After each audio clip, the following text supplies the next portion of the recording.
Europe 1, il est 7h55, Maxime Switek. L'humeur du jour. Bonjour Laurent Mauduit. Bonjour. Vous êtes cofondateur du site Mediapart. Vous signez un long papier, une charge contre la politique économique de François Hollande. L'échec économique, le désastre social, c'est le titre de votre article. Vous avez en fait analysé plusieurs études récentes qui vont toutes dans le même sens.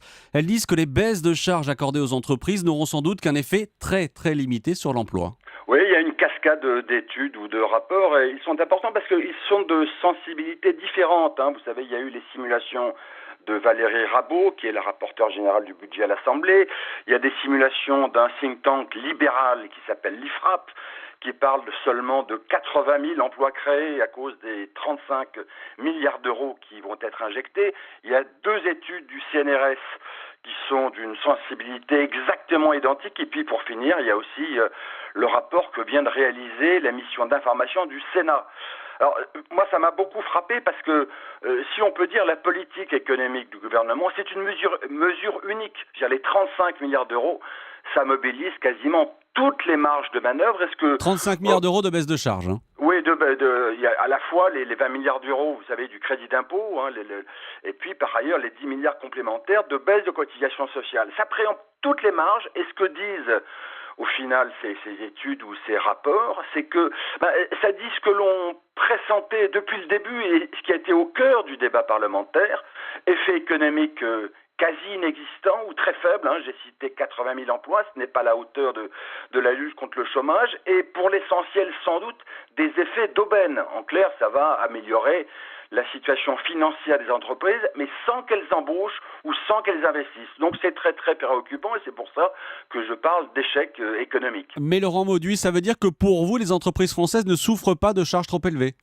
Mais écoutez, quand l'État décide une mesure historique, c'est la première fois qu'on mobilise 35 milliards d'euros, la contrepartie assez légitime ou le débat normal qui se lève, c'est de savoir quelle sera leur utilité. Est-ce qu'il y a un effet? Et donc du coup, souvenez-vous, au moment du débat parlementaire, l'une des questions qui était posée, c'était faut-il des contreparties? Est-ce que en contrepartie de ces mesures historiques, est-ce qu'il faut que les entreprises prennent des engagements? Et le gouvernement a tranché, c'est non. Ça a été la décision de Jean-Marc Ayrault du temps où il était Premier ministre, ça a été l'arbitrage de François Hollande, et donc du coup, vous vous dites qu'on va sans doute arroser du sable, 35 milliards d'euros, mais sans effet. Et donc le vrai débat, c'est là. Est-ce que cette mesure a une efficacité? Eh bien maintenant, on connaît la réponse, sans doute non. Et c'est, à mon sens, peut-être encore plus grave que cela, parce qu'on voit bien, mois après mois, le chômage qui augmente, alors que l'un des enjeux, c'était que, en contrepartie de cette mesure, le chômage baisse.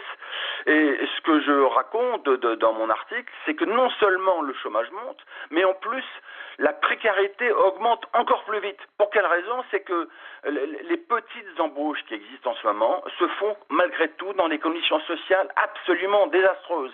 Et je cite un chiffre qui émane d'un autre rapport, de la DARES. La DARES, c'est le service de recherche du ministère du Travail. Et la DARES indique que sur les emplois créés, à peine plus de 8% se font en CDI. Vous savez, autrefois, au début des années 80 ou 90% des emplois se faisaient en contrat à durée indéterminée. Maintenant, c'est l'inverse. Merci.